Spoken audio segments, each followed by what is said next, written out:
Hai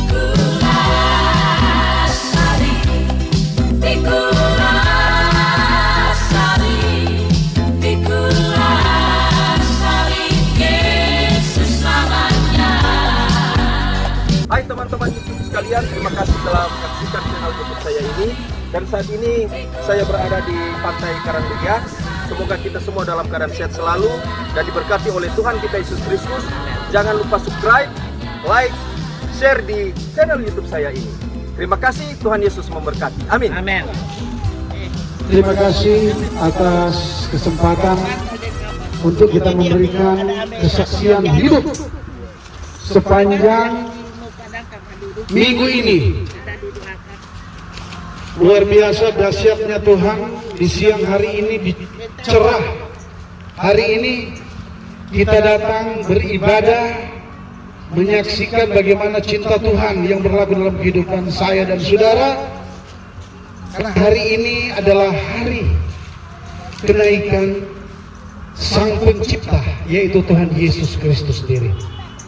Jadi di umat manusia di seluruh dunia kita mengadakan ucapan syukur karena Sang Pencipta Tuhan Yesus yang dahsyat telah naik ke surga.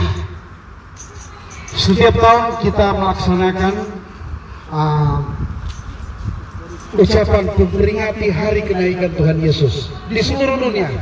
Tetapi ini tidak menjadi momen bagi saudara dan saya untuk kita memberi yang terbaik buat Tuhan hari-hari ini. Terima kasih, kesaksian luar biasa untuk saya pribadi dan keluarga. Sampai saat ini saudara dan saya lihat kita sehat, kita datang berkumpul bersama-sama untuk beribadah lagi. Dan mujizat luar biasa, saya sehat kuat, anak-anak puji Tuhan. Orang bilang biar cuma ya hari ini, untuk hari ini, besok ya pikirkan lagi. Tetapi begitulah kebaikan cinta Tuhan, sehingga momen yang sangat indah ini, hari kenaikan Tuhan Yesus, kita beribadah di kota Manado, di pinggir pantai yang indah, suasana yang luar biasa. Biar sudah siang saudara, tetapi karena kita rindu untuk menyaksikan bagaimana cinta Tuhan dalam kehidupan saya dan saudara. Saya bangga memiliki Tuhan, Allah yang luar biasa, karena kesehatan, kekuatan yang Dia berikan, terutama saya. Padahal tadi malam saudara saya juga sudah enak badan, tetapi saya bersyukur bangun pagi masih mengikuti menara doa, dan puji Tuhan bisa kita berkumpul di tempat ini dengan hati yang gembira, hati yang luar biasa berubah untuk Tuhan.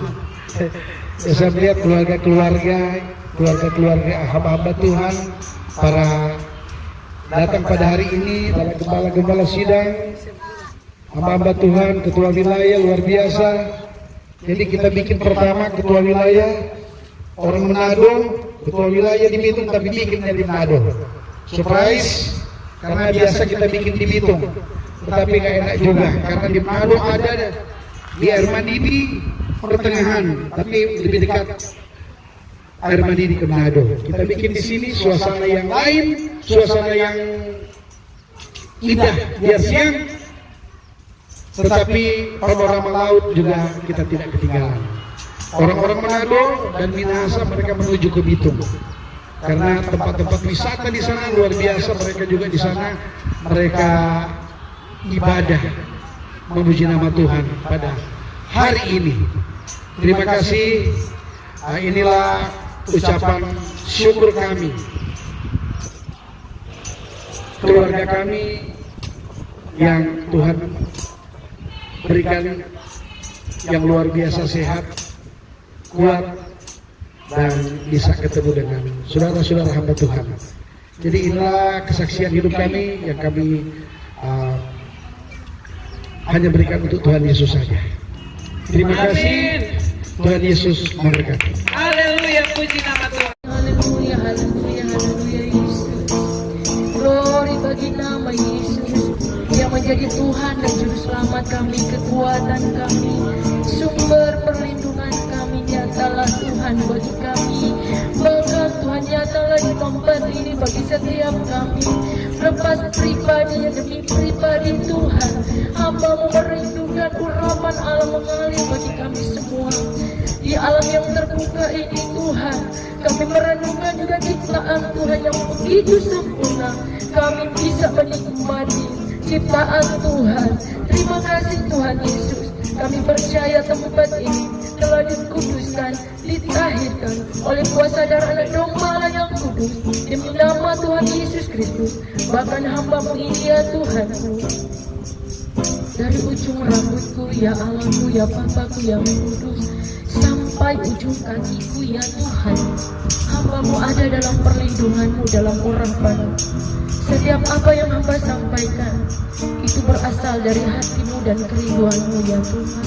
Maka berbicara atas kami umat-umat yang Kau kasihi, agar kami benar-benar menjadi Tuhan pelaku firman-Mu di dalam roh dan kebenaran. Terima kasih Tuhan, kami menyambut firman-Mu dan kami siap untuk melakukannya. Mari yang diberkati dan percaya kepada Yesus Kristus dan siap untuk mendengar dan melakukannya. Dengan iman kita sama-sama katakan amin. Puji nama Tuhan. Sekali lagi tepuk tangan buat Tuhan Yesus. Kalau ada yang mau minum silakan, saya masih beri waktu untuk mau minum. Mari bergerak-gerak dulu. Coba berdiri duduk, berdiri duduk. Ayo.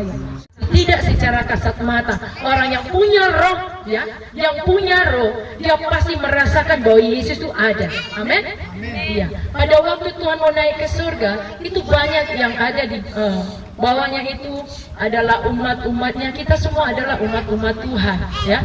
Puji nama Tuhan. Saudara yang saya kasih di dalam Yesus Kristus Tuhan kita. Sebelum kita masuk dalam firman Tuhan, sekali lagi saya minta maaf ya, karena pada waktu kita memutuskan untuk kita adakan ibadah kenaikan Tuhan Yesus, kita ambil lokasi di pinggir pantai ya.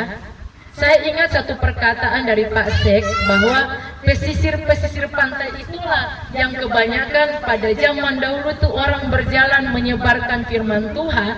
Pesisir pantai semua mereka hampir semuanya. Saudara, ya. Jadi tidak ada yang kebetulan apabila orang juga di pesisir pantai.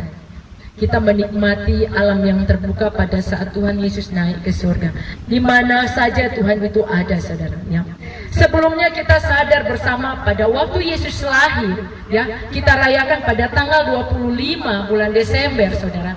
Bahkan Tuhan juga mati, itu menyatakan bahwa membawa kepada penebusan, saudara.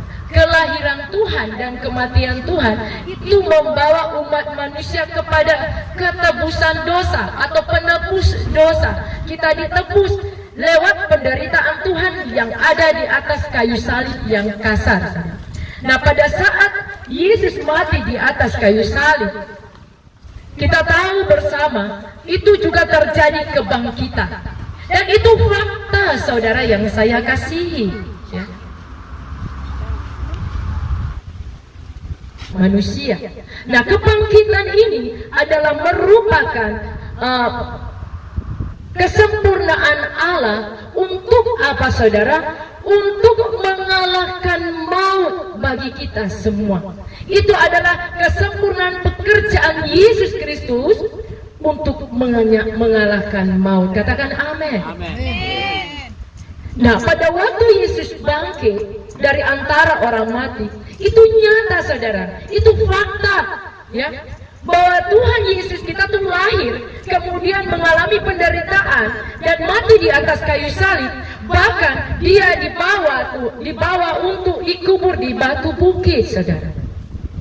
Yang bersaksi dan menjadi kesaksian itu adalah seorang, kalau tidak salah, majelis besar Farisi, saudara ya. Dia bernama Yusuf Arimatea bersama dengan beberapa perempuan yang menjadi pengikut Yesus. Mereka yang membersihkan mayat Yesus untuk dibawa masuk atau diberi tempat yang layak, yaitu di batu bukit, saudara. Jadi itu jelas nyata bahwa ada terjadi kelahiran Yesus, ya, bahkan terjadi juga kematian Tuhan, dan bahkan terjadi kebangkitan Tuhan juga nyata, saudara. Fakta bahwa Yesus telah bangkit dari antara orang mati. Kebangkitan Tuhan merupakan kesempurnaan pekerjaannya yang sudah selesai. Amin. Sudah selesai. Dari penebusan dosa, dari dikalahkan maut, ya, dari kehidupan saya dan saudara. Kebangkitan Tuhan, saudara, ya, merupakan suatu kemenangan bagi saya dan saudara, di mana kita terlepas dari segala kutuk-kutuk dosa dan juga segala kutuk-kutuk maut. Di kolong langit ini berbagai banyak macam kehidupan yang berasal dari makhluk-makhluk yang perlu orang hancurkan dengan kuasa darah anak domba Allah yang kudus, dengan nama Tuhan Yesus Kristus yang mati di atas kayu salib. Pada waktu Tuhan bangkit, saudara, kenapa Tuhan belum naik? Ya, masih ada 40 hari. Apa tujuan Tuhan? Kenapa Tuhan tidak mau langsung naik saja? Ya, masih ada dia punya tujuan. Pada waktu Yesus bangkit, ada 40 hari dia di bumi. Tujuan Tuhan menampakkan diri kepada pengikut-pengikutnya, ya, supaya mereka percaya bahwa Yesus itu hidup dari antara orang mati. Yesus menampakkan di dalam catatan firman Tuhan 10 kali penampakan Tuhan, saudara. Ya. Bagi pengikut-pengikutnya perempuan-perempuan, juga bagi 2 orang yang dari Yerusalem, juga dari 500 orang lebih Tuhan menampakkan diri, saudara, dan murid-murid Tuhan yang lain, juga kepada siapa ini? Thomas, ya, yang dia tidak percaya kalau itu Tuhan Yesus, ya. Thomas si pengragu, dia ragu-ragu apakah ini Tuhan atau bukan, ya. Maka keraguannya itu hilang. Kenapa? Karena dia sudah berhadapan dengan Tuhan Yesus. Tuhan Yesus meyakinkan dia, ya. Itu penampakan Tuhan. Tujuan Tuhan menampakkan supaya apa? Mengembalikan pengikut-pengikutnya untuk percaya kepada Dia. Mengembalikan kepada kita semangat hamba-hamba Tuhan dalam melayani Tuhan, saudara. Memberi kita kembali kepada cinta kasih mula murid Tuhan. Benar kan, saudara? Makanya itu tujuan Tuhan. 40 hari dia belum naik karena dia mau mengembalikan kepercayaan murid-murid kepadanya. Ya. Penampakan Tuhan itu mengembalikan supaya murid-muridnya itu percaya bahwa Yesus itu ada bersama-sama dengan kita semua sampai hari ini. Karena Yesus Kristus memberi kita penolong dan penghibur, yaitu Roh Kudus. Tapi kembali lagi di dalam penampakan Tuhan itu, ya, selama 40 hari itu tujuannya supaya mengembalikan murid-murid Tuhan itu percaya kepada Tuhan, mengembalikan semangatnya, mengembalikan cinta mula-mula. Berapa banyak di antara hamba Tuhan yang sekarang hilang cinta mula-mulanya? Banyak, saudara, banyak. Saya lihat pada waktu Yesus menderita dan mati di atas kayu salib, saudara, itu murid-murid Tuhan yang tadinya nelayan kembali kepada profesi nelayan lagi. Bahkan ada 2 orang keluar dari Yerusalem berjalan menuju ke Emmaus, saudara. Itu terjadi perpisahan, perceraian, dan mulai ada keraguan bagi mereka. Makanya Yesus selama 40 hari itulah tujuan dia, supaya menyatakan kepada umat-umatnya bahwa Yesus itu hidup.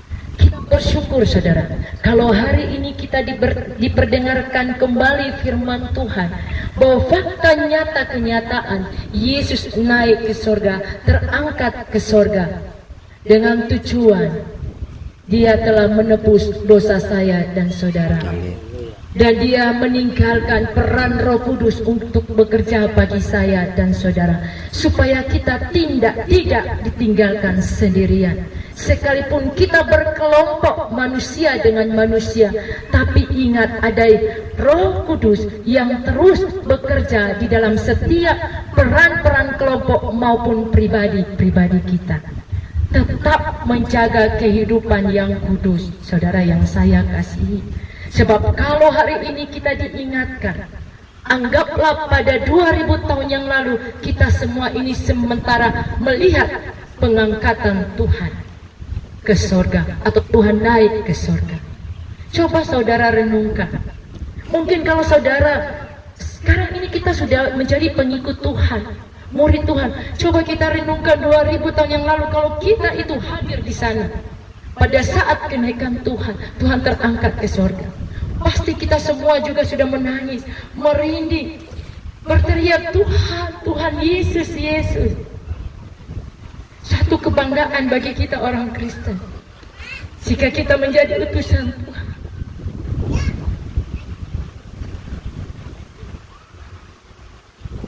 Sambil meneteskan air mata, saya berlari menabur benih kebenaran, supaya kita terus menjadi kuat. Amin. Yesus berkata pada saat dia terangkat, saudara, jadikan semua bangsa muridku. Ada beberapa murid-murid Tuhan yang di situ, saudara. Dan hari ini kalau kita diperdengarkan, kita semua yang masih anak-anak, hari ini saudara anak-anak kecil, halo, kalian semua sudah dimateraikan untuk jadi utusan-utusan Tuhan. Pengganti papamu, pengganti mamamu, pengganti oma opamu. Amin. Tujuan Tuhan pertama, misinya sudah selesai untuk menebus kita semua pada waktu Tuhan naik ke surga. Coba kita baca lagi di dalam Yohanes 17. Yohanes 17 ayat 4 sampai 5. Saya minta ketua wilayah Manado bergantian. Yohanes 17 ayat 4 sampai 5. Tujuan Yesus naik ke surga, menunjukkan misinya menebus bagi orang berdosa. Yohanes 17 ayat 4 sampai 5. Aku telah mempermuliakan engkau di bumi dengan jalan menyelesaikan pekerjaan yang engkau berikan kepadaku untuk melakukannya. Oleh sebab itu, ya Bapa, permuliakanlah aku padamu sendiri dengan kemuliaan yang kumiliki di hadiratmu sebelum dunia ada. Haleluya. Kita memberi kemuliaan kepada Tuhan, sebab Yesus sudah selesai misinya menebus saya dan saudara. Pujilah Tuhan, saudara. Muliakan Tuhan. Pada saat Tuhan mau naik ke surga, kita beri kemuliaan bagi Tuhan Yesus. Tepuk tangan buat Tuhan Yesus. Haleluya. Kemuliaan bagi nama Tuhan Yesus yang naik ke surga. Kemudian misi yang kedua, atau tujuan Tuhan pada waktu naik ke surga. Untuk apa, saudara? Menyediakan tempat bagi orang-orang yang dikehendakinya. Amin. Kehendakinya. Kata dikehendakinya berarti tidak semua, saudara.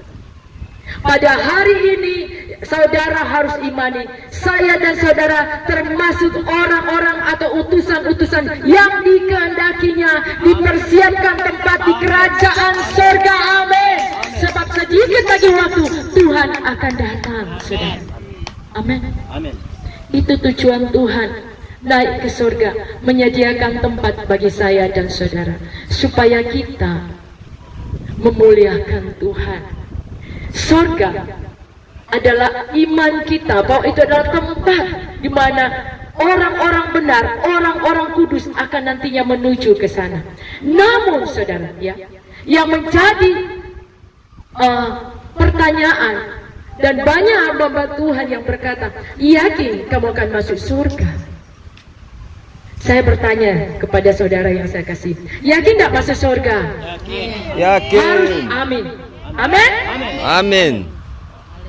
Surga berbicara tentang iman saudara, bahwa saudara beriman, saya masuk surga. Amin. Tetapi saudara mungkin akan bertanya, di surga itu tempat saya bagaimana ya? Saya mau katakan kuncinya. Surga itu tempatnya bagaimana? Ada di dalam setiap perbuatan saudara. Perbuatan baik saudara. Semakin banyak kita berbuat baik, maka bangunan kita yang ada di surga akan semakin besar. Amin. Jadi ini berbicara tentang upah. Upah kerajaan sorga itu dikembalikan kepada setiap perbuatan saya dan saudara. Coba kita baca di dalam Yohanes 14 ayat 2 sampai 3. Siapa yang lebih dulu dapat? Iya, Yohanes 14 ayat 2 sampai 3. Di rumah Bapakku banyak tempat tinggal. Jika tidak demikian tentu aku mengatakannya kepadamu, sebab aku pergi ke situ untuk menyediakan tempat bagimu. Amin. Amin. Haleluya. Yesus pergi menyediakan tempat bagi saya dan saudara. Lewat apa saudara? Coba kita baca Wahyu 22 ayat 12. Haleluya. Wahyu 22 ayat 12. Dan aku melihat orang-orang mati besar dan kecil.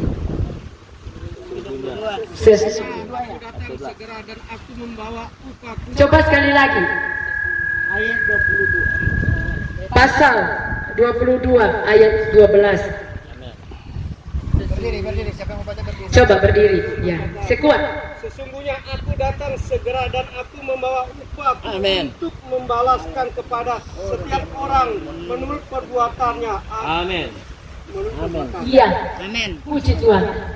Tuhan mau datang dan membawa saya dan saudara pada waktu Tuhan sudah mempersiapkan tempat itu sesuai dengan perbuatan saya dan saudara. Amin. Jadi sorga itu ada di setiap perbuatan baik kita. Amin. Imani saudara, kita punya Tuhan yang hidup, yang menyediakan tempat di surga bagi saya dan saudara. Maka dari itu saya mau katakan kepada kita semua, saudara yang dikasihi Tuhan, Tuhan tuh berjanji sesuai dan setimpal dengan perbuatan kita. Ya. Coba sekali lagi baca Yeremia 17 ayat 10.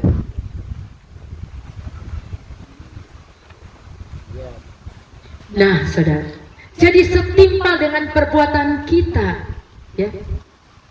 Itulah yang sementara kita bangun di surga, perbuatan baik kita, perbuatan benar kita.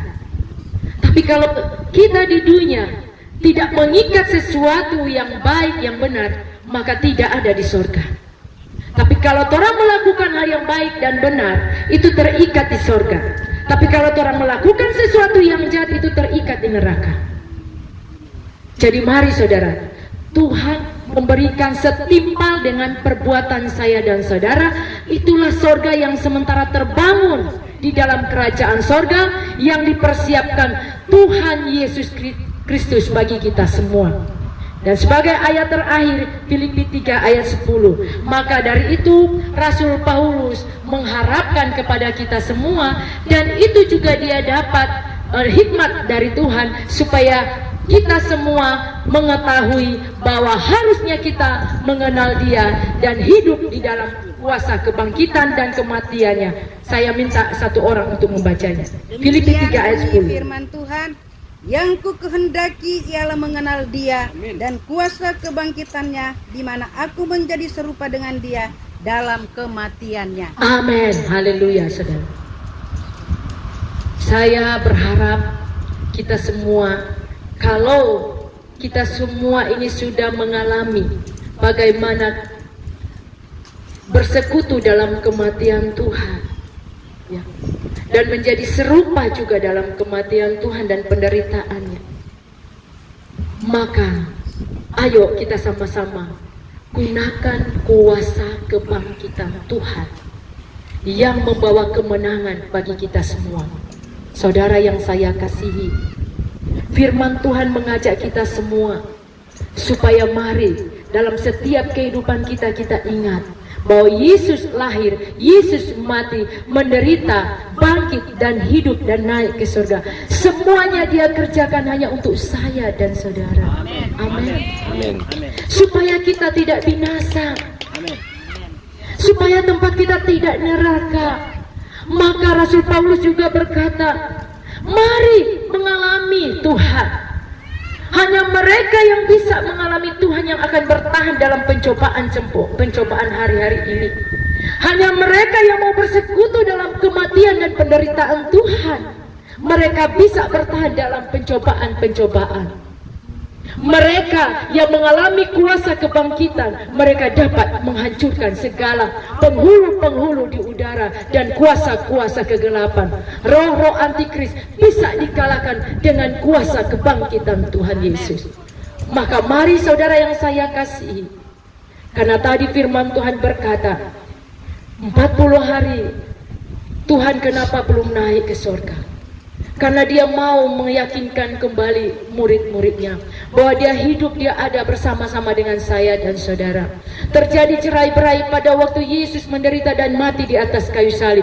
Berapa banyak di antara kita yang meninggalkan Tuhan pada waktu kita mengadakan atau memikul salib kita. Banyak hamba-hamba Tuhan yang meninggalkan. Banyak hamba-hamba Tuhan yang mulai tawar hati pada waktu dia sementara mengerjakan salibnya atau masuk dalam penderitaan, dalam kesukaran. Banyak yang meninggalkan Tuhan. Maka hari ini firman Tuhan datang bagi saya dan saudara. Tuhan hidup di dalam kehidupan saya dan saya.